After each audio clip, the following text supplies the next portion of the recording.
Guys welcome to the maths. आज मैं आपके लिए चैप्टर लेकर आया हूँ क्लास 8 एनसीईआरटी का फर्स्ट चैप्टर, जिसका नाम है the best Christmas present in the world.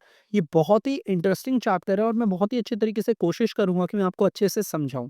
तो चलिए टाइम को बिना जाया करे हुए चैप्टर को स्टार्ट करते हैं। तो बच्चे, मैं आपको बताता हूँ, हमारे इतिहास में, इस पूरे दुनिया के इतिहास में ऐसी कई तारीखें और ऐसा कई समय है जिसमें काफ़ी बड़ी बड़ी घटनाएं घटी हैं और इतनी इंपॉर्टेंट घटनाएं हैं जो हमने हमेशा याद रखी हैं। ठीक है। उसी में से जो चैप्टर है, जो कहानी आप पढ़ोगे, वो डिपेंड करती है हमारी उस कहानी पे जो कि 1914 में एक युद्ध लड़ा गया था। बच्चे, आप लोगों ने पढ़ा होगा, नहीं पढ़ा तो आप क्लास 9th में जरूर पढ़ेंगे। ब्रिटिशर और जर्मन्स के बीच में 1914 में एक युद्ध लड़ा गया था जिसे वर्ल्ड वॉर फर्स्ट कहते हैं। याद रखना, इंपॉर्टेंट है काफी ज्यादा। ब्रिटिशर और जर्मन के बीच में युद्ध हुआ था और इस युद्ध को हम जानते हैं वर्ल्ड वॉर फर्स्ट। ये 1914 में स्टार्ट हुआ था। इसी तरह जैसे मैंने आपको एक डेट बताई ना, 1914, ये ईयर ऐसा साल था जब ब्रिटिशर और जर्मन्स के बीच में युद्ध हुआ बहुत बड़ा, जिसे वर्ल्ड वॉर फर्स्ट कहा जाता है। इसी तरह और भी काफ़ी सारी कई तारीखें हैं जो यहाँ पर लिखी हुई हैं। इन सभी तारीखों पे कोई ना कोई घटना घटी थी जो काफ़ी ज़्यादा इंपॉर्टेंट है। ये सब आप लोग नेट पे देख लीजिएगा, कौन सी डेट पे कौन सी घटना घटी थी। अब मैं ये सब चीज़ें छोड़ के हमारी कहानी को करता हूँ स्टार्ट। तो चलिए बच्चे, स्टार्ट करते हैं। तो यहाँ पर कहानी पे एक लड़का होता है जो एक जगह पे जाता है, ब्रिटपॉट। बच्चे, ब्रिटपॉट ना, ये जो लिखा हुआ है ब्रिटपॉट, ये एक जगह का नाम है। यहाँ पर ना एक जंक शॉप होती है। एक यंग लड़का है, वो ब्रिटपॉट पे जंक शॉप पे आता है। जंक शॉप नहीं पता तो मैं आपको बताता हूँ, जहाँ पर पुराना सामान मिलता है। ठीक है बच्चे, पुराना उराना सामान जो टूटा फूटा थोड़ा रिपेयरिंग करके ठीक हो जाता है ना सामान, वैसे ही वो सामान मिलता है, वो जंक शॉप होती है। तो ब्रिटपॉट की जंक शॉप पे लड़का जाता है और वहां पर उसे दिखता है एक रोल टॉप डेस्क। आप अगर यहाँ पर देख पा रहे हैं तो ये रहा आपका रोल टॉप डेस्क। ठीक है। तो लड़के को जंक शॉप में जाकर दिखता है एक रोल टॉप डेस्क। लड़का देखता है, उसे पसंद आता है और लड़का अभी इस डेस्क को देख ही रहा है, उतने में दुकानदार कहता है कि ये 19वीं शताब्दी का है बच्चे, और ये ओक की लकड़ी से बना हुआ है। यहाँ पर ये दुकानदार है, जंक शॉप का मालिक। ये लड़के को कहता है जिस रोल टॉप डेस्क को बच्चे आप देख रहे हो वो 19वीं शताब्दी का है। बताओ कितना पुराना है, और वो ओक की लकड़ी से बना हुआ है। ओक एक लकड़ी होती है, बताता है। अब यहाँ पर लड़का देखता है, लड़का कहता है कि मुझे इसी तरीके का एक रोल टॉप डेस्क चाहिए था, मगर वो बहुत महंगा आ रहा था। लड़का सोचता है दिमाग में, यार ये डेस्क तो मुझे चाहिए था और ये तो काफी ज्यादा महंगा आ रहा था। लड़का फिर डेस्क को देखता है। लड़का देखता है ये जो डेस्क होता है ना बच्चे, इसमें काफी ज्यादा ना स्क्रॉच मार्क्स होते हैं। स्क्रॉच मार्क्स का मतलब होता है जले हुए के निशान, और क्लम्सली मेंडेड का मतलब वो देखता है रोल टॉप डेस्क का एक पाउंड जो होता है ना, वो आपका क्लम्सली मेंडेड होता है, मतलब थोड़ा सा टूटा हुआ होता है, उसे रिपेयर करने की जरूरत होती है। और कहीं कहीं पर यहाँ पर ना स्क्रॉच मार्क्स होते हैं, मतलब जले हुए के निशान, जैसे कि जला हुआ होगा। ठीक है। तो ये जो रोल टॉप डेस्क है वो जला हुआ होगा। देखो, जला हुआ क्यों बोल रहा हूँ मैं, अभी आपको पता चलेगा बाद में कहानी में। ठीक है। तो लड़का कहता है रोल टॉप डेस्क को देखकर कि हाँ यार, वैसे भी लड़का कहता है कि काफी ज्यादा सस्ता है। फिलहाल जब मैं नया रोल टॉप डेस्क लेता वो काफी ज्यादा महंगा आता, मगर ये तो काफी ज्यादा सस्ता है। और जंक शॉप पे, क्योंकि इसकी कंडीशन थोड़ी खराब है, लेकिन ये सस्ता भी तो है। और वो कहता है काफी ज्यादा चैलेंजिंग है मेरे लिए कि मैं इस खराब रोल टॉप डेस्क को घर पे लेकर जाऊं और फिर इसे ठीक करूं। काफी ज्यादा चैलेंजिंग है, क्या पता है ना ठीक हो। लेकिन लड़का फिर भी डिसाइड करता है कि मैं इस रोल टॉप डेस्क को खरीदूंगा और इसे घर पे ले जाकर खुद से रीस्टोर करूंगा। रीस्टोर का मतलब होता है बच्चों, खुद से उसे रिपेयर करके अच्छा बनाना। ठीक है। तो लड़का वही करता है। लड़का दुकानदार को देता है पैसे और उस रोल टॉप डेस्क को ले आता है वो अपने वर्क रूम में। बेटा, ये लड़के का ना वर्क रूम है जो ठीक उसके गैराज के पीछे। देखो ध्यान से सुनना, लड़का क्या करता है, रोल टॉप डेस्क को लेकर आया था अपने वर्क रूम में। ये गैराज के ना जस्ट पीछे होता है। ठीक है। अब वो ले आया। लड़का डिसाइड करता है कि इस रोल टॉप डेस्क को ठीक करना है, थोड़ा सा इसमें काम मरम्मत करनी पड़ेगी जो भी है। तो लड़का ये डिसाइड करता है कि मैं इसे ठीक तो करूंगा, लेकिन इसे ठीक करूंगा मैं क्रिसमस की ईव पे। बेटा, क्रिसमस ईव का मतलब होता है क्रिसमस से एक दिन पहले जो शाम होती है उसे क्रिसमस ईव कहते हैं। जैसे 25 दिसंबर पे क्रिसमस आता है तो 24 दिसंबर की शाम पे वो काम करेगा, वो ऐसा डिसाइड करता है। ठीक है। क्रिसमस ईव याद रखना, क्रिसमस वाले दिन नहीं, उससे एक शाम पहले, उसे कहते हैं क्रिसमस ईव। तो लड़का डिसाइड करता है कि मैं इस रोल टॉप डेस्क को ठीक तो करूंगा, लेकिन कब करूंगा, क्रिसमस ईव पे। ठीक है। अब लड़का यहाँ पर इसके सारे ड्रॉर खोलता है, जितने भी इस रोल टॉप डेस्क में ड्रॉर होते हैं ना बच्चों, सारे ड्रॉर्स को वो खोलता है। अब खोलने के बाद वो देखता है इसमें काफी ज्यादा लकड़ी ना डैमेज होती है। लकड़ी पानी और आपका वाटर की मतलब पानी की वजह से और जलने की वजह से, देखो फिर दोबारा मैं बोला, पानी की वजह से और जलने की वजह से ना इसकी काफी ज्यादा लकड़ी खराब हो जाती है।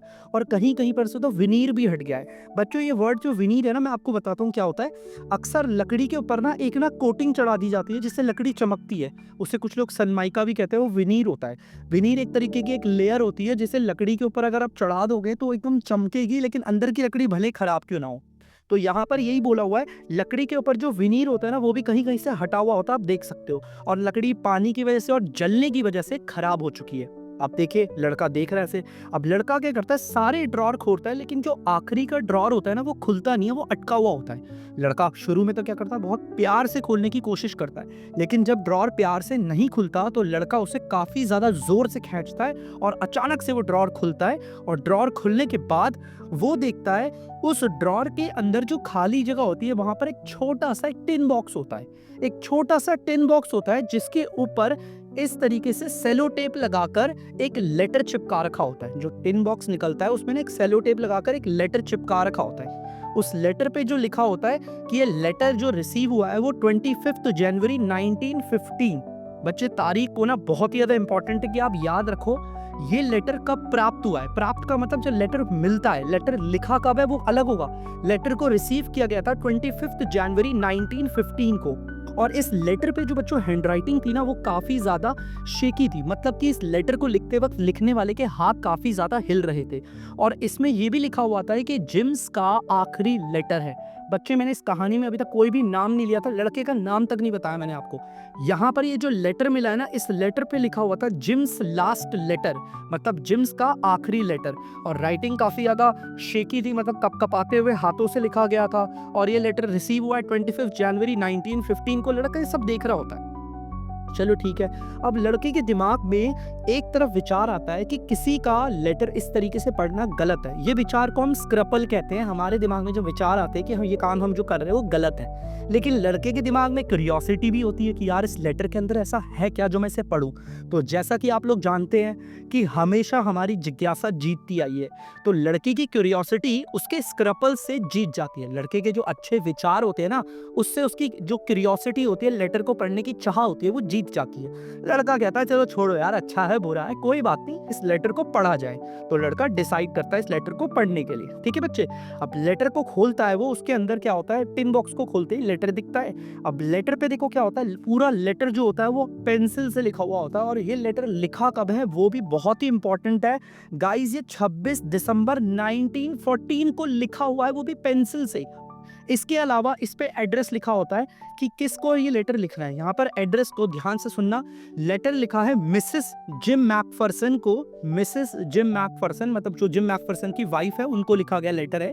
और यहाँ पर घर का पता है 12 कूपर बीचेस, ब्रिडपोर्ट, डॉर्सेट।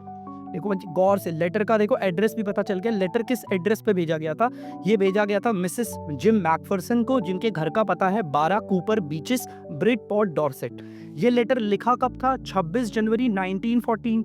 और बच्चे अगर आपको याद हो 25 जनवरी 1915 को लेटर रिसीव हुआ। देखो लिखा कब था और प्राप्त कब हुआ, ये देखो ध्यान से सुनना इस डेट को। ये लेटर कब मिला, 25 जनवरी 1915 को। और लेटर लिखा कब था, 26 दिसंबर 1914 को। ठीक है, लगभग 1 महीने के आसपास कुछ था, ये ऐसे लिखा गया था। ठीक है, अब चलते हम कहानी में आगे। अब यहाँ पर देखिए बच्चे, हमसे कुछ सवाल पूछे गए हैं। हमने जो भी अभी तक पढ़ा है ना उससे एक सवाल है। मैं पहला सवाल आप लोगों से पूछता हूँ। देखिए पहला सवाल आप लोग स्क्रीन पे देख सकते हैं। What did the author find in a junk shop? ये जो लड़का है ना, यंग मैन, ये हमारा ऑथर है। तो यहाँ पर गाइस ऑथर ने जंक शॉप में क्या देखा, ऑथर ने जंक शॉप पे एक रोल टॉप डेस्क देखा जो वो खरीदना चाहता था, जो काफी खराब हालत में था और वो काफी जला हुआ था, उसकी लकड़ी भी काफी खराब थी। लेकिन उसके बाद भी लड़का उसे खरीदता है बिकॉज उसे वो रोल टॉप डेस्क चाहिए होता है और बाहर से खरीदने पर वो काफी ज्यादा महंगा आ रहा होता है। ठीक है, अब दूसरा सवाल बच्चे हम देखेंगे, what did he find in a secret drawer. What do you think had put it in their? बेटा वो जो रोल टॉप डेस्क का सीक्रेट ड्रॉर होता है ना, जो खुल नहीं रहा होता, उसमें से लड़के को क्या मिलता है? उसमें से लड़के को मिलता है एक छोटा सा टिन बॉक्स, जिसके ऊपर एक सेलो टेप से लेटर चिपका रखा होता है। और वो लेटर के अंदर क्या है, अभी तो थोड़ा सा ही हमें पता चला है कि उस लेटर को रिसीव किया गया था 25 जनवरी 1915 को। लेटर को लिखा गया था पेंसिल से, काफी कपकपाती हुई हैंडराइटिंग में, और वो लेटर लिखा गया था 26 दिसंबर 1914 को।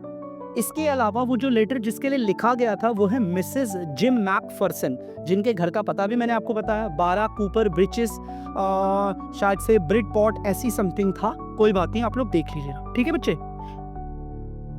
तो बच्चे यहाँ से अब हमारे जो नरेटर है, हमारे जो ऑथर है, सॉरी ऑथर, अब यहाँ पर लेटर को पढ़ रहे हैं। लेटर खोल लिया, पढ़ना स्टार्ट करते हैं। तो लेटर पे लिखा होता है डियर कॉनी, डियर कॉनी करके लिखा होता है लेटर, और लेटर स्टार्ट होता है, वो पढ़ते हैं। अब यहाँ पर जो लेटर लिख रहा है, मैं आपको बता दूं, जिसने लेटर लिखा है उनका नाम है जिम मैकफर्सन, जो कि कैप्टन है, ठीक है।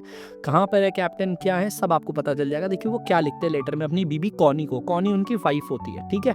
अब यहाँ पर देखिए हमारे जो ऑथर है उन्होंने लेटर पढ़ रहे हैं, अब लेटर देख रहे हैं, लेटर पे लिख क्या रहे हैं, ये लिखते हैं, मैं आज बहुत ज़्यादा खुश हूँ और मैं ये खुशी आपके अपने से तुम्हारे साथ शेयर करना चाहता हूँ। कॉनी अपनी वाइफ को कह रहे हैं, कॉनी, क्योंकि आज मेरे साथ बहुत ही अच्छी चीज़ हुई है, बहुत ज़्यादा अच्छी, और मैं चाहता हूँ मैं तुम्हारे साथ तुरंत शेयर करूँ।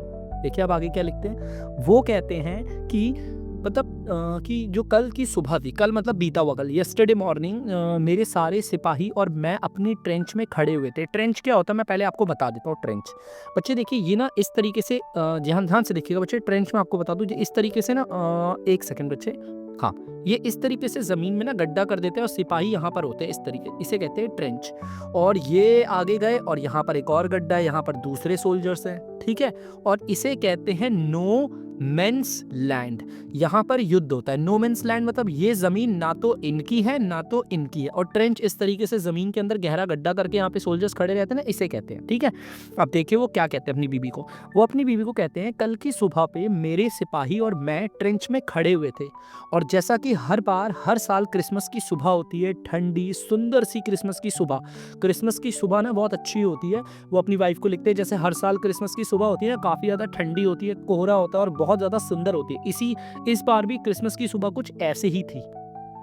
वो कहते हैं कि मैं तुम्हें बताना चाहता हूँ, यहाँ पर जिम मैकफर्सन अपनी वाइफ कॉनी को बोलते हैं कि मैं तुम्हें बताना चाहता हूँ, इस चीज़ की शुरुआत हमने करी, मगर अफसोस मुझे बताकर बड़ा बुरा लग रहा है कि इस चीज़ की शुरुआत फ्रिट्ज ने की थी।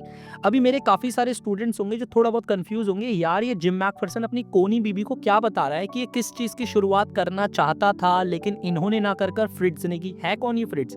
चलिए मैं आपकी कंफ्यूजन दूर करता हूँ। बच्चे यहाँ पर आपको दो तरह के सोल्जर्स दिख रहे होंगे, एक सोल्जर जिन्होंने खाकी ड्रेस पहनी है, बच्चे जिन्होंने खाकी ड्रेस पहनी है ना, इन्हें कहते हैं ब्रिटिश सोल्जर्स, जिनका नाम था टॉमी। ये हमारे खाकी कलर के कोट पहनते थे, इनको टॉमी कहा जाता था। और यहाँ पर जो आपको ग्रे कलर के कोट में सिपाही दिख रहे हैं ना, ये होते थे जर्मनी के सोल्जर्स और ये कहलाते थे फ्रिट्ज। तो यहाँ पर जो हमारे जिम मैकफर्सन है ना, वो ब्रिटिश सोल्जर्स है, मतलब खाकी की ड्रेस में, आप पीछे देख लीजिए इनकी ड्रेस खाकी है ना। तो ये यही कह रहे हैं कि मैं बताना चाहता हूँ आपको कि इस बार जो शुरुआत की थी, ये शुरुआत किस चीज़ के, युद्ध की नहीं है, ये किसी और चीज़ की शुरुआत है। ये शुरुआत हमने नहीं की, हमारे सिपाही जो हमारे अपोजिशन में फ्रिट्ज है, मतलब कि जर्मन सोल्जर्स, उन्होंने शुरुआत करी। अब क्या शुरुआत है देखिए, वो अपनी वाइफ को बताते हैं। वो कहते हैं कि जर्मन का एक सोल्जर फ्रिट्ज, वो क्या करता है, हाथ में सफेद रंग का झंडा लेकर अपने ट्रेंच पे से खड़ा होता है और झंडे को लहराता है और जोर जोर से चिल्लाता है कि टॉमी, टॉमी का मतलब ब्रिटिश सोल्जर्स, मतलब ये लोग, वो चिल्ला के कहता है टॉमी बाहर आओ नो मेंस लैंड पे, it's happy Christmas, happy Christmas. ये जर्मनी का सोल्जर इस तरीके से चिल्ला रहा था। तो अपनी वाइफ को बताते हैं, वो कहती हैं अपनी वाइफ को कि देखो यहाँ पर ये बता रहे हैं ना अपनी स्टोरी, देखो ध्यान से देखना इमेजेस पे, ये जिम मैकफर्सन है, वो अपनी वाइफ को लेटर लिख रहे हैं, लेटर पे बता रहे हैं। वो कहते हैं कि वो सारे के सारे जर्मन के सिपाही फ्रिट्ज, वो हमें नो मेंस लैंड पे बुला रहे थे। नो मेंस लैंड मैंने आपको बताया था ना, इस तरीके से ये हो गया जर्मनी के सोल्जर यहाँ पर, और इस तरीके से ये हो गया ब्रिटिश के सोल्जर्स। तो जर्मनी के सोल्जर इस तरीके से नो मेंस लैंड पे खड़े होकर एक हाथ पे सफेद रंग का झंडा लहराकर बोलते हैं आप इधर आओ, नो मेंस लैंड पे आओ, है ना।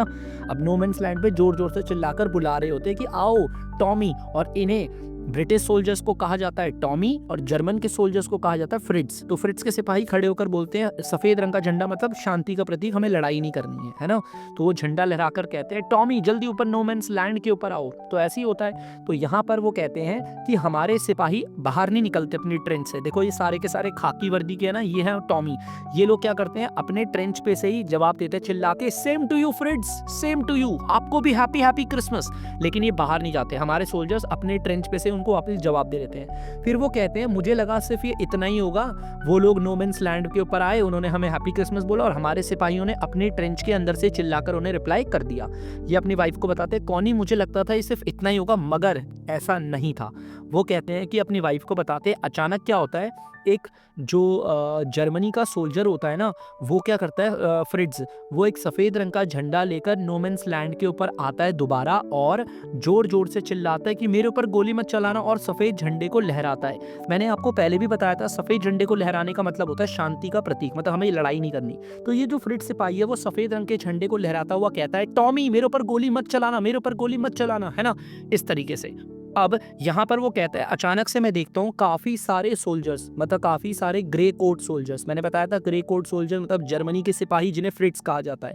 तो वो अपनी वाइफ को बताते हैं कौनी, फिर मैं देखता हूँ कि फिलहाल तो एक सिपाही था, उसके बाद काफ़ी सारे जर्मनी के सोल्जर्स ना नो मैंस लैंड के ऊपर आ जाते हैं, काफ़ी सारे। देखो ये रहा नो मैंस लैंड, ये है, और काफ़ी सारे जर्मन के सिपाही यहाँ पे आके ऐसे खड़े हो जाते हैं। तो ये सब चीज़ें हमारे जो कैप्टन जिम मैकफर्सन है वो अपने ट्रेंच पे से देख रहे होते हैं। तो उतने में मैं अपने सारे सिपाहियों को बोलता हूँ कि सभी के सभी अपने सर नीचे कर लो, शायद से इनकी चाल है। वो कहते हैं कि मैं अपने सोल्जर्स को, सिपाहियों को बताता हूँ कि सब अपने सर ना नीचे कर लो, क्या पता ये फ्रिट्ज की चाल हो, वो नो मैंस लैंड पे आ गए हैं और जैसे ही हम अपना सर उठा के उन्हें देखे वो हमें गोली मार दे। तो वो कहते हैं मुझे लगता है ये इनकी ट्रिक है, इनकी चाल है। तो मैं अपने सिपाहियों को बोलता हूँ अपने सर नीचे कर लो। ये हमारे कौन है, ये टॉमी है, ब्रिटिश सोल्जर्स। तो ये अपने सिपाहियों को बोलता है सर नीचे कर लो, लेकिन वो हंस के बोलता है मगर ये ऐसा कुछ भी नहीं था। वो जो फ्रिट्ज नो मैंस लैंड के ऊपर आए थे उनकी कोई चाल नहीं थी, हकीकत में वो हमें मारना नहीं चाहते थे, कोई चाल नहीं थी, वो बस मेरा भ्रम था। वो कहता है उतने में हम देखते हैं कि हमारा वहाँ पर जो अपोजिशन में जर्मनी का एक सिपाही होता है फ्रिट्ज, वो एक शराब की बोतल को अपने सर के ऊपर रखता है और डांस करता है नो मैंस लैंड पे।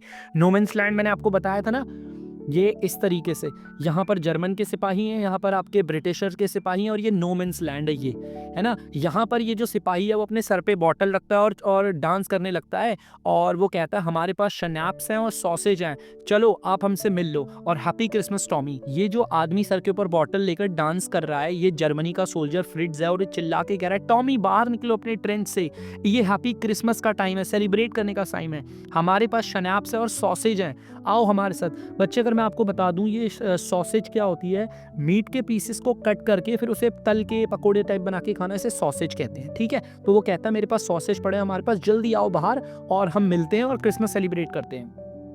फिर जो जिम मैकफर्सन है वो अपनी वाइफ को बताते हैं कि काफ़ी सारे जर्मनी के सोल्जर माने कि फ्रिट्ज वो नो मैंस लैंड के ऊपर आते हैं और वो हमारी ओर आ रहे होते हैं। अब देखो यहाँ पर देखो मैंने आपको बताया नो मैंस लैंड है, अब ये काफ़ी सारे सोल्जर है जर्मनी के माने फ्रिट्ज। अब ये क्या कर रहे हैं, ये लोग जा रहे हैं कहाँ पर, ब्रिटिश की ओर जा रहे हैं। और वो कह रहे हैं मैं यहाँ से खड़ा होकर देख रहा था, इनमें से किसी के पास भी हथियार नहीं था, ये एकदम हथियार से को देखो आपको दिख रहा होगा तस्वीर में, किसी के पास हथियार नहीं था। अब ये जर्मनी के सारे सोल्जर्स जा रहे थे ब्रिटिश की ओर।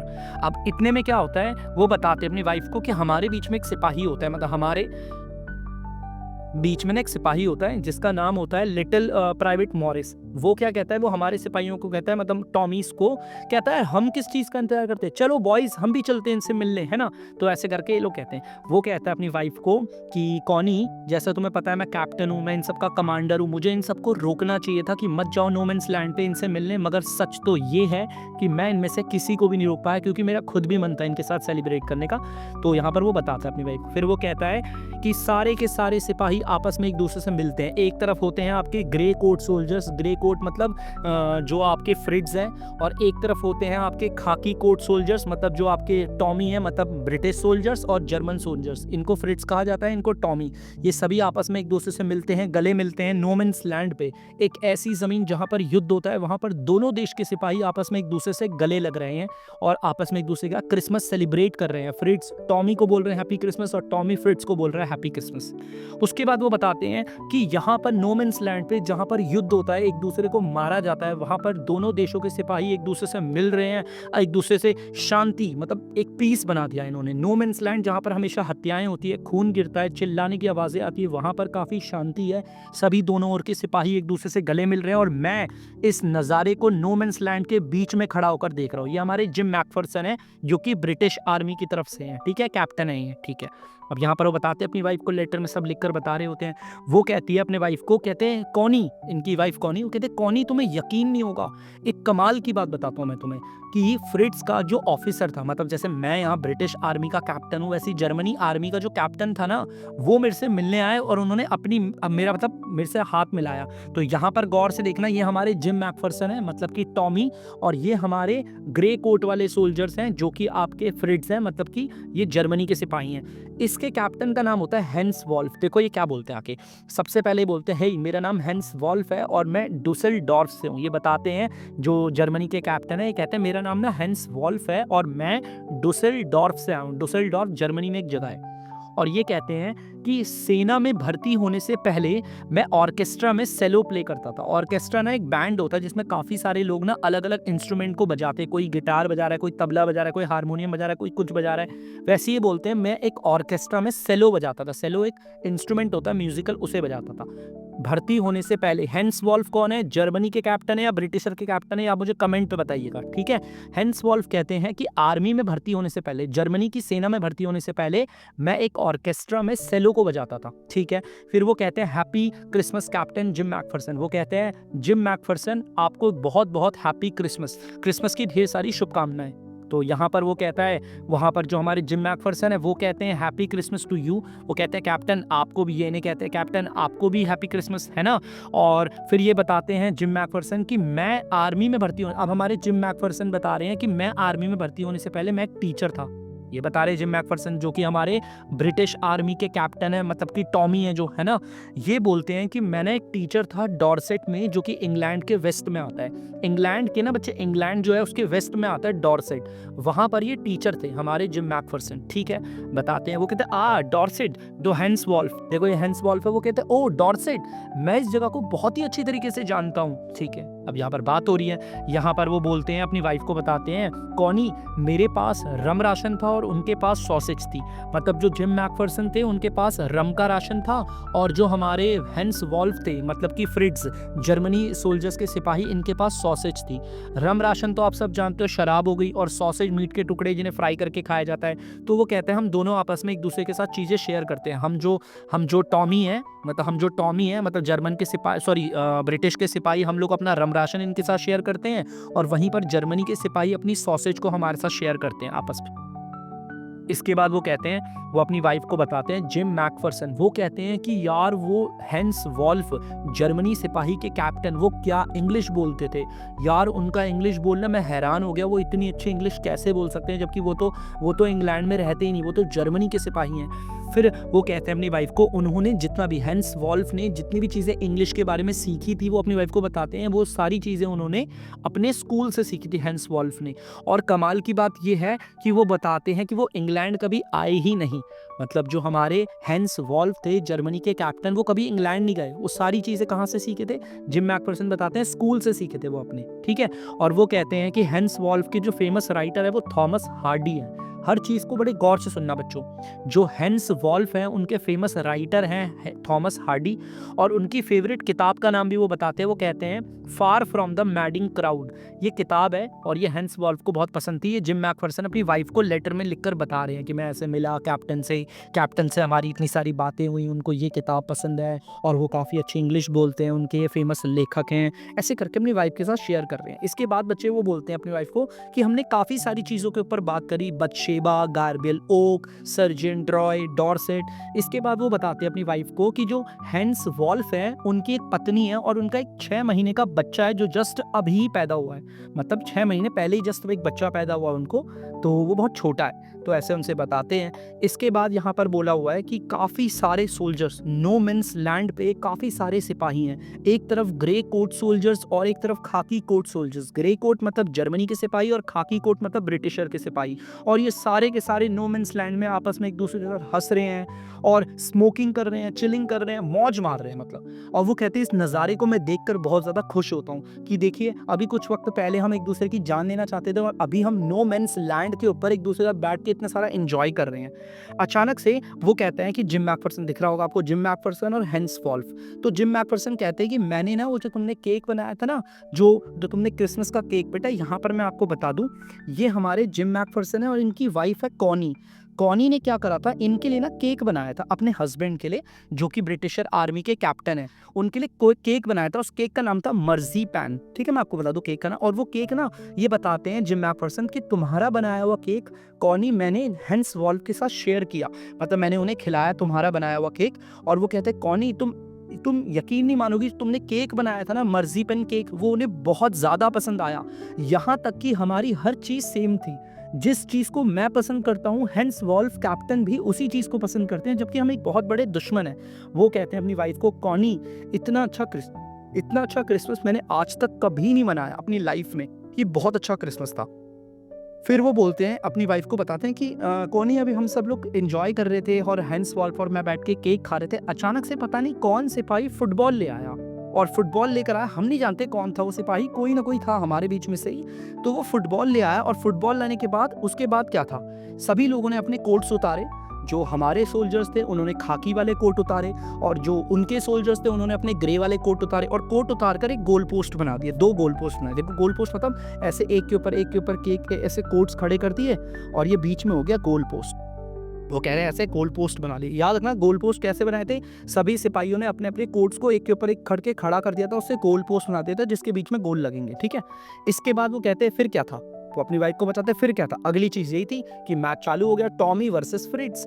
टॉमी का मतलब हमारे ब्रिटिश सोल्जर्स, फ्रिट्ज का मतलब जर्मनी सोल्जर्स। फिर वो कहते हैं मैच स्टार्ट हो गया और मैच स्टार्ट होने पर मैं और हेंस वॉल्फ दोनों के दोनों हम क्या करते हैं वो बताते हैं। देखो यहाँ पर बता रहे हैं वो अपनी वाइफ को, देखो यहाँ पर दिख रहा है तस्वीर में, वो अपनी वाइफ को बताते हैं कि एक तरफ मैं और एक तरफ हेंस वॉल्फ, मैं अपनी टीम को चीयर्स करता हूँ, come on boys, come on, और हेंस वॉल्फ अपनी टीम को चीयर्स करते हैं, हे दोस्तों मारो, जल्दी से गोल मारो, जीतो।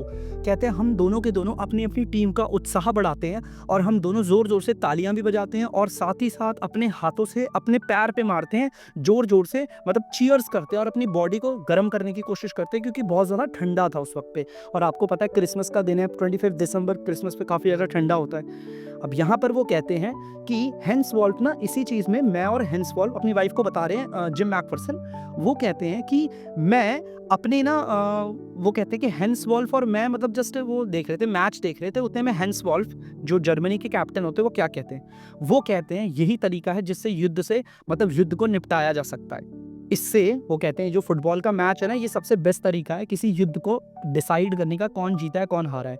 हेंस वॉल्फ कहते हैं कि इससे ना तो कोई औरत कभी विधवा होगी, ना ही कोई बच्चा कभी अनाथ होगा। तो यहाँ पर वो कहते हैं जिम मैकफर्सन, वो कहते हैं, मैं कहता हूँ बिल्कुल सही, युद्ध में कुछ नहीं रखा, इस तरीके से फुटबॉल मैच से डिसाइड करना चाहिए, लेकिन फुटबॉल मैच नहीं, मैं इसके लिए क्रिकेट पसंद करूंगा। आप सभी को मैं बता दूं, जर्मनी के जो लोग हैं ना वो फुटबॉल खेलना पसंद करते हैं, वहीं पर अगर हम ब्रिटिशर की बात करें तो उन्हें फुटबॉल इतना अच्छा नहीं लगता, वो क्रिकेट को पसंद करते हैं। तो हमारे जिम मैकफर्सन तो ब्रिटिशर है, वो तो बोलते हैं कि भैया आप कह तो सही रहे हो कैप्टन हेंस वॉल्फ, आप सही कह रहे हो, खेल के जरिए हमें युद्ध का फैसला करना चाहिए, लेकिन ये फुटबॉल सही नहीं है, हमें ना क्रिकेट खेलना चाहिए। अब क्रिकेट तो भाई ये लोगों को पसंद होता है, इसलिए जिम मैकफर्सन कहते हैं। अब यहाँ पर कहते हैं कोनी, तुम यकीन नहीं मानोगे, वो अपनी वाइफ को बताते हैं कोनी फ्रिट ना जीत जाते हैं उनसे 2-1, मतलब वो कहते हैं कि उनके 2 गोल होते हैं और हमारा सिर्फ 1 गोल होता है। लेकिन वो फिर अपनी वाइफ को ये भी बताते हैं कि जो हेंस वॉल्फ होते हैं ना वो काफ़ी ईमानदार होते हैं। वो कहते हैं कि तुम्हारा गोल पोस्ट काफ़ी ज़्यादा चौड़ा था और हमारा गोल पोस्ट काफ़ी ज़्यादा छोटा था, इस वजह से हमने ज़्यादा गोल किया और हम जीत गए। तो हेंस वॉल्फ उन्हें बता देते भाई हम जीते तो हैं, लेकिन ये थोड़ा अनफेयर गेम था, तुम्हारे गोल पोस्ट काफ़ी ज़्यादा चौड़े थे इसलिए आसानी से गोल लग रहे थे और हमारे गोल पोस्ट छोटे थे इसलिए तुम गोल मार नहीं पा रहे थे। तो वो अपनी वाइफ को बताते हैं कि हेंस वॉल्फ कितने अच्छे इंसान हैं, जीतने के बाद भी उन्होंने बताया कि डिसीजन सही नहीं है, हम लोगों ने जो गेम जीता है उसमें एक्चुअली में कोई ढंग से जीता हुआ नहीं माना जाएगा। वो बता रहे होते अपनी वाइफ को हेंस वॉल्फ के बारे में। इसके बाद वो कहते हैं मैं यहाँ पर ये हमारे जिम मैकफर्सन है, ये हमारे जिम मैकफर्सन और यहाँ पर ये जो है वो हेंस वॉल्फ है, ठीक है। चलिए इसके बाद वो कहते हैं मैं उन्हें विश करता हूँ कि मैं तुम्हें वो कहते हैं जिम मैकफर्सन कहते हैं इनसे, हैंसवॉल से। कहते हैं मैं आशा करता हूँ कि हम लोग मतलब आप अपने परिवार वालों से बहुत जल्द मिलें, ठीक है? हम सब एक दिन घर वापस जाएँगे। तो यहाँ पर जो हैंसवॉल्फ कहता है वो कहते हैं थैंक यू जिम मैकफरसन और मैं चाहता हूँ आप भी जल्दी घर वापस जाएँ और अपनी वाइफ से मिलें। ठीक है। अब यहाँ पर ये बोलते हैं आई थिंक वो कहते हैं हैंसवॉल्फ कहते हैं। बच्चे ध्यान से देखिए हैंसवॉल्फ क्या कह रहे हैं कि मुझे ऐसा लगता है कि दोनों साइड के सोल्जर्स यही चाहते हैं कि युद्ध ना हो और शांति रहे। और वो कहते हैं जिम मैकफरसन से कि चलिए जिम मैकफरसन अब मैं लेता हूँ आप लोगों से अलविदा और मैं ये जो आपके साथ लम्हे मैंने बिताए हैं आपके और आपके सिपाहियों के साथ हम कभी नहीं भूलेंगे और आशा करता हूँ कि हम जिंदगी में एक बार दोबारा मिलें, ठीक है? और मैं ये कभी इस लम्हे को कभी नहीं भूलूंगा, ना तुम्हें भूलूंगा और ना ही तुम भी भूलोगे इस लम्हे को। ये सब बोलकर वो बताते हैं अपनी वाइफ को कि जो वो होते हैं हैंसवॉल्फ होते हैं वो मुझे सल्यूट करते हैं। ये हैंसवॉल्फ है और ये हमारे जिम मैकफरसन है, ठीक है? तो यहाँ पर वो कहते हैं हैंसवॉल्फ मुझे सल्यूट करते हैं और मैं भी उन्हें सल्यूट करता हूँ। और उसके बाद क्या होता है, जितने भी सोल्जर्स होते हैं ना, जितने भी सोल्जर होते हैं 100-200 संख्या में जो हमारे ग्रे कोट सोल्जर्स हैं, मतलब उनके ग्रे कोट सोल्जर्स हैं जर्मनी के सिपाही, वो वापस अपनी अपने ट्रेंच में चले जाते हैं, है ना? अब भाई नो मैंस लैंड पे काफ़ी फुटबॉल मैच हो गया, सॉसेज खा ली, रम राशन शेयर कर लिया, इतना सब एंजॉय किया। अब सारे के सारे जर्मनी के सिपाही वापस जा रहे होते हैं अपनी ट्रेंच पे। वो कहता है मैं उस नज़ारे को देखता हूँ। इसके बाद वो कहता है रात होती है और रात काफ़ी साइलेंट नाच थी। बेटा साइलेंट नाच का स्टाइल नाच का मतलब होता है एक शांत रात। वो कहते हैं क्रिसमस की रात काफ़ी शांत थी और हम देखते हैं, देखो अब यहाँ पर क्या है, देखो यहाँ पर ये ट्रेंच और ये ट्रेंच, ये जर्मनी का ट्रेंच है और ये आपका ब्रिटिशर का ट्रेंच है। जर्मनी के जो सिपाही होते हैं ना गाइस, वो क्या करते हैं अपनी ट्रेंच से गाना गाते हैं, कैरोल गाते हैं। कैरोल का मतलब मैं आपको बता दूं, जितने भी संगीत क्रिसमस के ऊपर बने हुए हैं वो सब कैरल होते हैं, ठीक है? कैरल मतलब एक ऐसे संगीत जो क्रिसमस के ऊपर बेस्ड है। तो वो बताते हैं जिम मैकफरसन कि सामने जर्मनी के सिपाही अपने ट्रेंच पे रात में गाना गाते हैं कैरल, और वो कहते हैं वो काफ़ी सुंदर गाना गाते हैं, बहुत ही अच्छा गाना गाते हैं अपने डगआउट मतलब वही ज़मीन में गड्ढा करके जो अंदर रहते हैं ना ट्रेंच बनाकर, वहाँ से बहुत सुंदर गाना गाते हैं। तो वो कहता है कि हमारे सोल्जर्स भी क्या करते हैं, हमारे सोल्जर्स भी उनको कोऑपरेट करते हैं, वो भी अपने ट्रेन से, मतलब हमारे सोल्जर्स मतलब ये टॉमी ब्रिटिश के सोल्जर्स, वो कहते हैं हमारे सिपाही भी अपनी ट्रेंच पे से जोर जोर से गाना शुरू करते हैं। और ये गाना कौन सा गाते हैं, ये गाते हैं आपका arousing chorus of white shepherd watched. बेटा ये गाना है, ये क्रिसमस के ऊपर बेस्ड है, इंग्लिश सॉन्ग है, अगर नहीं पता तो आप यूट्यूब पे आके सुन लीजिएगा इसे, ठीक है? अब यहाँ पर ये जो ब्रिटिश सोल्जर्स है वो भी गाना गाते हैं, उनको थोड़ा कंपनी देते हैं। अब दोनों सिपाही आपस में एक दूसरे से गाना गा रहे हैं। जर्मनी के सोल्जर्स अपने ट्रेंच में से गाना गा रहे हैं, वहीं पर यहाँ पर ब्रिटिश के सोल्जर्स अपने ट्रेंच में से गाना गा रहे हैं। अब सब गाना गा रहे होते हैं। वो कहता है कि वो अपनी वाइफ को बताते हैं, ये जिम मैकफरसन है, अपने लेटर लिखते हैं, अपनी वाइफ को बताते हैं कि कोनी ये कुछ भी नहीं है, ये क्रिसमस हमने इतना अच्छा बनाया और अब युद्ध की वजह से क्या होगा, आने वाले टाइम पे ये क्रिसमस कुछ नहीं होगा, आने वाला जो युद्ध होगा ना वो एक बहुत खराब मेमोरी बनकर रह जाएगा। मतलब हमने क्रिसमस पे इतना एंजॉय किया, अब आगे कल को युद्ध होगा, अब युद्ध होगा तो युद्ध से क्या होगा, अगले क्रिसमस पर ये जो युद्ध होगा वो कुछ नहीं, एक खराब निशानी बना के छोड़ देगा, एक टेरिबल मेमोरी, मतलब कि खौफनाक दास्ता बना के छोड़ देगा। हम लोग एक दूसरे को मारेंगे, वो करेंगे। लेकिन जो हम सिपाहियों ने इस वक्त, मतलब हमारे सोल्जर्स ने, ब्रिटिश सोल्जर्स ने और जर्मन सोल्जर्स ने जो आज क्रिसमस का दिन मनाया, वो ज़िंदगी में शायद अब कभी ना आए। और हम मतलब आशा करते हैं कि ये जो यादें हैं वो हम दोनों के अंदर हमेशा तरोताज़ा रहे, ठीक है? और हम लोगों ने बहुत ज़्यादा इंजॉय किया। अब यहाँ पर वो अपने लेटर को ख़त्म कर रहे हैं। बच्चे ध्यान से सुनिएगा, यहाँ पर लेटर ख़त्म हो रहा है और हमारे जो कैप्टन हैं जिम मैकफरसन, वो लास्ट में लिखते हैं योर लविंग जिम। जब उन्होंने लेटर स्टार्ट किया था तो उन्होंने अपनी वाइफ का नाम लिखा था डियर कॉनी। अब जब लेटर को ख़त्म किया, लिखा है मैं आपका प्यारा जिम। भाई जाहिर सी बात है, जिम ने लिखा वो लिख देते योर लविंग जिम, और यहाँ पर लेटर हो जाता है ख़त्म। और हमारे ऑथर जो इस लेटर को पढ़ रहे हैं और सारी जानकारी मिल रही है जैसे आपको और मेरे को मिली है ना। तो चलिए अब कहानी को देखते हैं, आगे कुछ सवाल है। सबसे पहला सवाल हम आपस में डिस्कस करते हैं, देखते हैं कितनी स्टोरी समझ में आई। Who had written the letter to whom and when? Letter किसने लिखा, किसको लिखा और कब लिखा? लेटर लिखा जिम मैकफरसन ने, लिखा अपनी वाइफ कॉनी को, और कब लिखा था ये भी हमें पता है, 26 दिसंबर 1914 को लिखा था। दूसरा सवाल, Why was the letter written? What was the wonderful thing that had happened? Letter को क्यों लिखा गया और ऐसा क्या वंडरफुल हुआ जो लेटर लिखा गया? भैया लेटर लिखा था जिम मैकफरसन ने, और इसलिए लिखा था अपनी वाइफ कोनी को क्योंकि उनका इस बार का क्रिसमस काफ़ी ज़्यादा अमेजिंग गया था। उनके साथ काफ़ी अच्छी चीज़ें हुई थी जो सरप्राइजिंगली थी, मतलब उनको अनुमान भी नहीं था ऐसी चीज़ें हो सकती है। दुश्मन के सोल्जर्स के साथ और उसके कैप्टन के साथ क्रिसमस को सेलिब्रेट करना, वो भी नो मैंस लैंड पे जहाँ पर युद्ध होता है, ये काफ़ी ज़्यादा इंटरेस्टिंग था और वो काफ़ी ज़्यादा खुश थे। इसीलिए वो अपनी इन सभी चीज़ों को अपनी वाइफ के के साथ शेयर करना चाहते थे, इसीलिए उन्होंने लेटर को लिखा। तीसरा, what job did Hans Wolf and Jim McPherson have when they were not soldiers. बच्चे यहाँ पर बोला है हेंस वॉल्फ जो जर्मनी के कैप्टन थे और हमारे जिम मैकफरसन जो हमारे ब्रिटिश के कैप्टन थे, जब ये दोनों सेना में नहीं थे तो ये क्या करते थे। बच्चे हेंस वॉल्फ का मैं आपको बता दूं, ये एक ऑर्केस्ट्रा में सेलो को प्ले करते थे, ठीक है, जब ये कैप्टन नहीं थे। और उसी तरह हमारे जिम मैकफरसन ये डॉर्सेट में एक टीचर थे। डॉर्सेट जो इंग्लैंड के वेस्ट में आता है, ये टीचर थे और वो ऑर्केस्ट्रा में सेलो बजाते थे। Fourth question, had Hans Wolf ever been to Dorset, why did he say he knew it. वो कहते हैं कि हेंस वॉल्फ कभी डॉर्सेट माने कि इंग्लैंड कभी आया था। बच्चे यहाँ पर हमें जिम मैकफरसन बताते हैं ना कि हेंस वॉल्फ कभी भी इंग्लैंड आए ही नहीं थे, कभी इंग्लैंड नहीं आए थे, फिर भी वो इतनी अच्छे इंग्लिश बोलते थे और इतना सब कुछ जानते थे। कैसे? उन्होंने ये सारी चीज़ें अपने स्कूल से सीखी थी, है ना। स्कूल में एक सब्जेक्ट होता है ना इंग्लिश, तो वहाँ से उन्होंने सारी चीज़ें सीखी थी। Fifth question, do you think gym McPherson came back from the war, how do you know this. वो बोलते हैं कि क्या तुम्हें लगता है जिम मैकफरसन युद्ध से लौट के वापस आए, तुम्हें इस बात के बारे में कैसे पता चलता है। तो ये चीज़ मैं आपके लिए छोड़ता हूँ, क्या आपको लगता है जिम मैकफरसन कभी वापस वॉर से लौट के आए। और अगर आप लोगों को इस सवाल का जवाब नहीं मिल पा रहा है इस स्टोरी से, तो आप इस क्वेश्चन को ना याद रखना। चैप्टर के एंड में मैं यही सवाल आपसे दोबारा पूछूंगा, क्या जिम मैकफरसन युद्ध के बाद वापस अपने घर को लौटे या फिर ये सिपाही हमेशा हमेशा के लिए एक लेटर में ही दफन हो गया।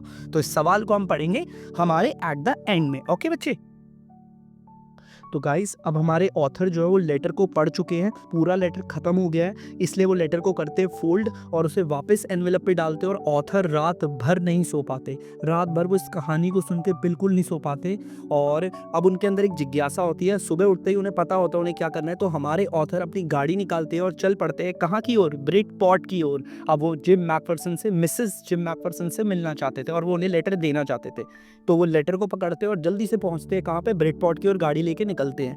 रास्ते में उन्हें एक लड़का दिखता है, जो लड़का अपने डॉग के साथ रास्ते पे चल रहा होता है। वो पूछते हैं, हे बच्चे, क्या तुम्हें पता है कूपर ब्रिजेस कहाँ पर है। तो वो लड़का कहता है कुछ ही दूर पे आगे जाकर है। तो हमारे जो ऑथर होते हैं अपनी गाड़ी को ले आते हैं आगे और वो पहुंच जाते हैं वही मकान नंबर 12 कूपर ब्रिजेस ब्रिटपॉट डॉर्सेट पे। लेकिन जब यहाँ पर ऑथर पहुंचते हैं तो वो देखते हैं पूरा घर जला हुआ है। जिस घर पे जो घर का पता उस लेटर पे था ना, वो पूरा घर जला हुआ होता है। वो उस घर को देखते हैं, पूरा घर जला हुआ था, उसकी छत टूटी हुई होती है और जो विंडो होती है वो बोर्डेड अप होती है। बोर्डेड मतलब उस पर इस तरीके से लकड़ी ठोक रखी होती है। पूरा घर जला हुआ देखते हैं, बहुत मायूस हो जाता है हमारा ऑथर। तो हमारे ऑथर क्या करते हैं, बगल वाले घर पे जाते हैं और चिल्लाते हैं, क्या कोई अंदर है और कोई मिसेस जिम मैकफरसन को जानता है। वो ऐसे नॉक करते हैं डोर। उतने में ही वहां पर एक बूढ़ा आदमी बाहर आता है और वो कहते हैं, हाँ वो बूढ़ी लेडी, मैं जानता हूँ उन्हें, वो काफी मडल्ड हेडेड है। मतलब मडल्ड हेडेड मतलब अक्सर जो चीजों को भूल जाया करती है। और यार वो ये कहते हैं, वो बूढ़े आदमी, ये जो बूढ़े अंकल है, वो बोलते हैं हमारे ऑथर को, और ये इस उम्र में काफी ज्यादा जायज है, क्योंकि जाहिर सी बात है इतनी इस उम्र में तो होता ही है। वो बूढ़ी हो चुकी है, काफी मडल्ड हेडेड है, मतलब चीजों को भूल जाया करती हैं। तो लड़का सुन रहा होता है। बूढ़े आदमी कहते हैं कि वो इसी घर में थी जब आग लगी थी। बूढ़ा आदमी बताता है उन्हें, ऑथर को, कि जब इस घर में आग लगी थी ना, तो वो जो मिसेस जिम मैकफरसन है वो इसी घर के अंदर थी।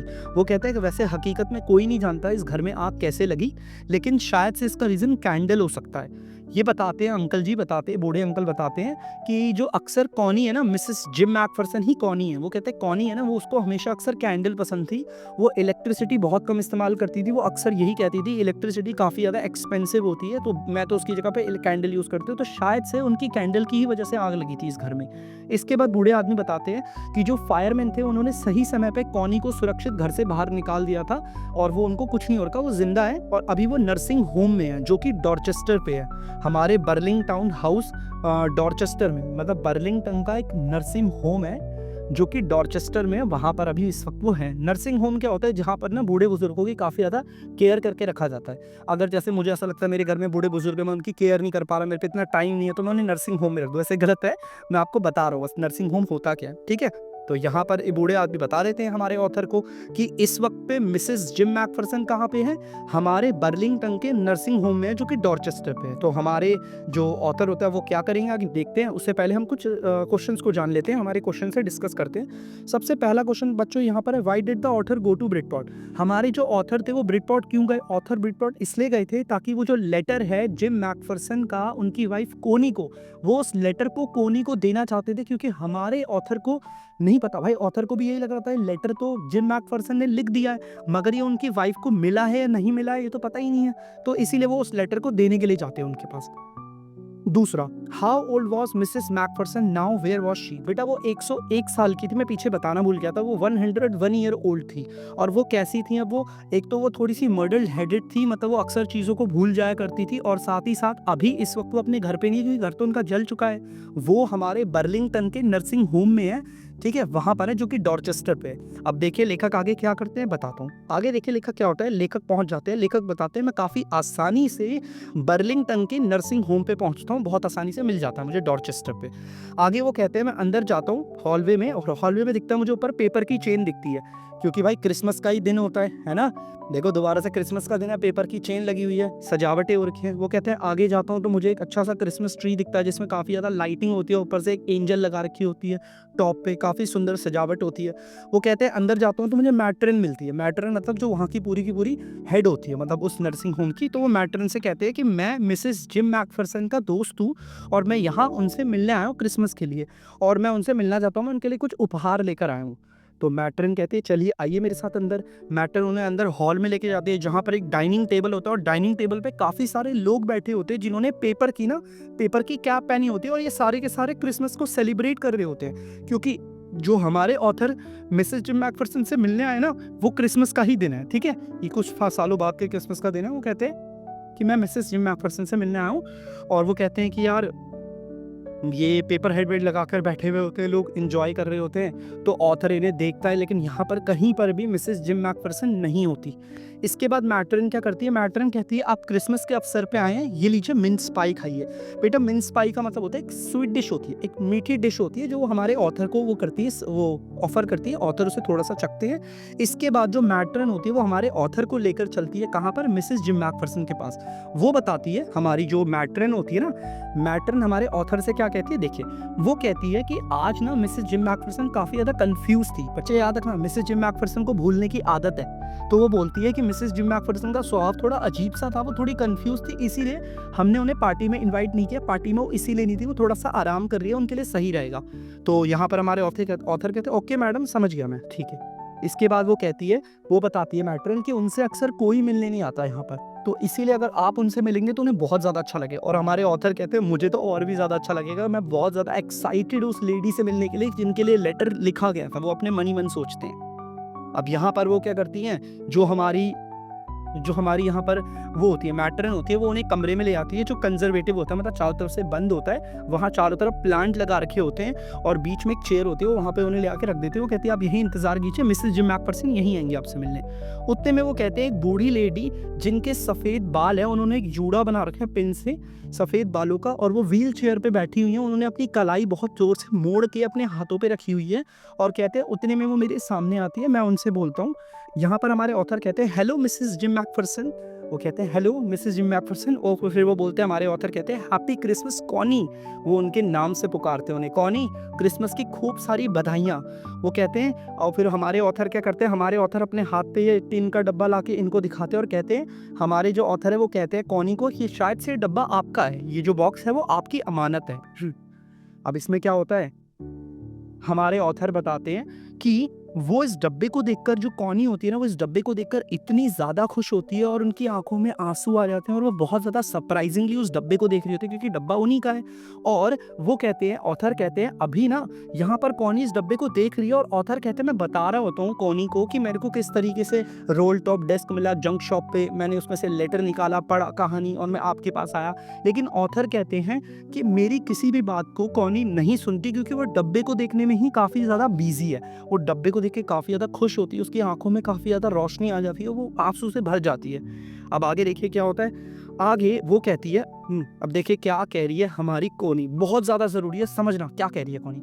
कॉनी कहती है कि मैं कितनी ज़्यादा, यहाँ पर कॉनी मतलब ये बुढ़ी, ये जो ओल्ड लेडी है, वो हमारे ऑथर से कहती है, देखो क्या कहती है ऑथर से, कहती है मैं बहुत ज़्यादा खुश हूँ तुम्हें देखकर मेरे प्यारे जिम, समझे? यहाँ पर जो कोनी है वो मडल्ड हेडेड है, वो हर चीज़ भूल जाती है। वो हमारे ऑथर को अपना हस्बैंड समझ रही होती है।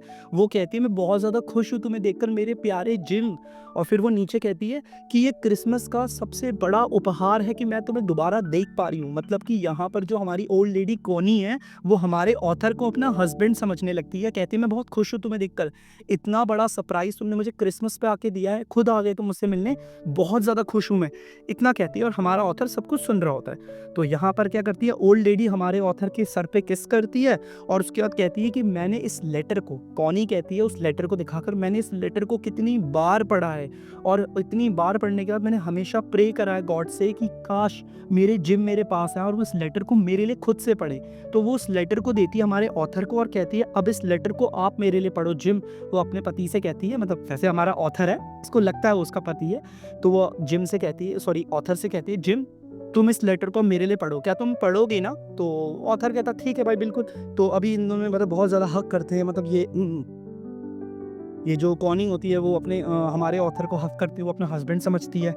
इसके बाद वो कहते हैं कि हमारे ऑथर कहते हैं, ऑथर अब उनका पति बन जाते हैं। भाई पति बन के वो कहते हैं कॉनी मैं तुम्हारे लिए केक लेकर आऊँ। और याद है तुम्हें कौन सा केक? मर्जी पेन केक। याद करो गाइज, इनकी वाइफ ने मर्जी पेन केक ही बना के दिया था अपने हस्बैंड को जब वो वॉर पे थे। तो यहाँ पर हमारे ऑथर उनके लिए मर्जी पेन केक बना के लेकर जाते हैं और वो उन्हें कहते हैं तुम्हारा मर्जी पेन केक जो तुम बनाया करती थी और जो तुम्हें सबसे ज़्यादा पसंद था। ये सब देखकर कॉनी बहुत खुश होती है कि भाई मेरा हस्बैंड आ गया वापस और मेरे लिए केक भी लेकर आया। तो अब यहाँ पर ये क्या होता है, ये दोनों मिलकर आपस में बैठ के चाय पीते हैं। उसके बाद दोनों के दोनों गार्डन में बैठ के आपस में चाय पीते हैं। और फिर जो कॉनी होती है वो हमारे ऑथर को गले लगाती है जोर से और वो उन्हें अपना हस्बैंड समझती है। और यहाँ पर गाइस होता है इस स्टोरी का दी एंड। कुछ सवाल है जो मैं आप लोगों से पूछता हूँ, इसके बाद इसे खत्म करते हैं। तो बच्चों पहला सवाल हमारा ये है जो आप देख सकते हो यहाँ पे स्क्रीन पे, Who did Connie Macpherson think her visitor was? यहाँ पर जो कोनी होती है ना, वो जो विजिटर उनसे मिलने आते हैं हमारे ऑथर, वो उसको क्या समझती है? तो बच्चों सवाल का जवाब अच्छे से जानते हैं कि जो कोनी होती है वो मैकफरसन को अपना हस्बैंड समझती है। ठीक है, इसके बाद सॉरी कोनी जो होती है ना वो ऑथर, जो हमारे ऑथर मिलने आए होते हैं ना, उनको अपना हस्बैंड जिम मैकफरसन समझती है। इसके बाद which sentence in the text shows that the visitor did not try to hide his identity? हमारे जो ऑथर होते हैं विजिटर हैं, वो कोनी से मिलने गए इसलिए विजिटर बोला हुआ है उन्हें। तो हमारे ऑथर जब कोनी से मिलने जाते हैं तो वो अपनी आइडेंटिटी उन्हें नहीं बताते कि मैं जो हूँ मैं एक ऑथर हूँ, मतलब मैं तुम्हारा पति नहीं हूँ, ऐसा बिल्कुल नहीं बताते। और ये बात कौन सी लाइन में पता चलता है? देखो हमारे ऑथर क्या कहते हैं, ऑथर कहते हैं कॉनी मैं आपके लिए केक बना के लेकर आऊँ, वो केक जो तुम्हें बहुत ज़्यादा पसंद है। और वो लाइन इस तरीके से बोलते हैं कि कोनी को लगता है कि हाँ ये मेरा हस्बैंड है।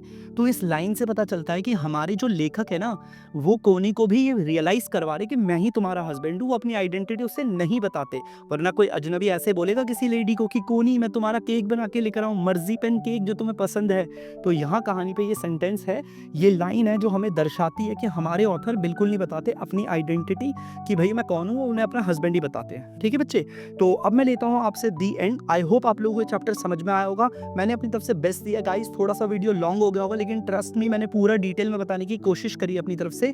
अगर कोई कमी रह गई हो तो प्लीज़ कमेंट बॉक्स में बताइएगा। अगर मेरी वीडियोस आपको पसंद आ रही है तो इसी तरीके से वीडियोस को लाइक करें, शेयर करें और चैनल को सब्सक्राइब करें। मिलूंगा आपसे किसी दूसरी वीडियो में, तब तक के लिए बाय।